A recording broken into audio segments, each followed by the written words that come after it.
Hi friends, నేను Naveen. Welcome back to my channel.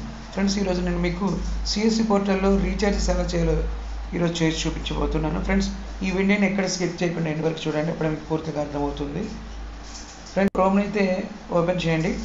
Open చేసిన తర్వాత సెర్చ్ బాక్స్లో సిఎస్సి విఎల్ఈ లాగిన్ అని సెర్చ్ చేయండి. ఇప్పుడు లాగిన్ పేజ్ మీద క్లిక్ చేయగానే లాగిన్ పేజ్ అనేది ఓపెన్ అవుతుంది. ఇప్పుడు ఇక్కడ మీ సిఎస్సి ఐడి దగ్గర సిఐసి ఐడిని ఎంటర్ చేయండి. అలాగే పాస్వర్డ్ దగ్గర పాస్వర్డ్ని ఎంటర్ చేసి కింద క్యాప్చా కోడ్ ఉంటుంది. సో ఇక్కడ క్యాప్చా కోడ్ని ఎంటర్ చేసి లాగిన్ మీద క్లిక్ చేయండి. సో లాగిన్ మీద క్లిక్ చేయగానే మీకు లాగిన్ అనేది అయిపోతుంది.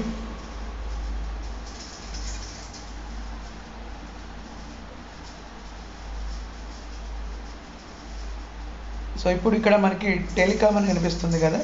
సో ఈ టెలికామ్ మీద క్లిక్ చేయండి. సో క్లిక్ చేయగానే లెఫ్ట్ సైడ్లో మొబైల్ ప్రీపెయిడ్ అని వస్తుంది. సో మొబైల్ ప్రీపెయిడ్ మీద క్లిక్ చేయగానే మనకి అన్ని కంపెనీలు వస్తాయి. ఇక్కడ నేను రిలయన్స్ జియోని సెలెక్ట్ చేసుకుంటున్నాను. సో ఇక్కడ నెంబర్ని ఎంటర్ చేస్తున్నాను. సో మనకి నెంబర్ ఎంటర్ చేయగానే ప్లాన్స్ అనేవి వస్తాయి. ఇక్కడ నేను అన్లిమిటెడ్ ప్లాన్ని తీసుకుంటున్నాను. సో ఇక్కడ నేను 299 ప్లాన్ సెలెక్ట్ చేసుకుంటున్నాను. సెలెక్ట్ చేసుకున్న తర్వాత ఇక్కడ వ్యాలెట్ పిన్ అనేది ఎంటర్ చేస్తున్నాను. వ్యాలెట్ పిన్ అనేది ఎంటర్ చేసిన తర్వాత రీఛార్జ్ మీద క్లిక్ చేస్తున్నాను. క్లిక్ చేయగానే మనకి రీఛార్జ్ అనేది వితిన్ సెకండ్స్లో అయిపోతుంది.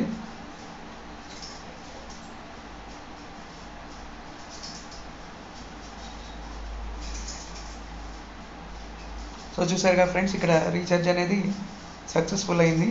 సో ఫ్రెండ్స్, ఈ విధంగా మనం సిఎస్సి పోర్టల్లో ఏ మొబైల్ రీఛార్జ్ అయినా చేయొచ్చు. ఫ్రెండ్స్, రీఛార్జ్ అవ్వగానే మెయిల్కి కూడా రీఛార్జ్ అయినట్టు మనకి మెయిల్ అనేది వస్తుంది. సో కొన్నిసార్లు లేట్ అయినా కూడా మనకి రీఛార్జ్ అనేది అవుతుంటుంది. సో అది కూడా గుర్తుపెట్టుకోండి ఫ్రెండ్స్. ఈ విధంగా మనకి సిఎస్సి పోర్టల్లో రీఛార్జ్ అయితే చేసుకోవచ్చు. ఫ్రెండ్స్, ఈ వీడియో మీకు నచ్చినట్టయితే షేర్ చేయండి, లైక్ చేయండి, కామెంట్ చేయండి, సబ్స్క్రైబ్ చేయడం మాత్రం మర్చిపోవద్దు.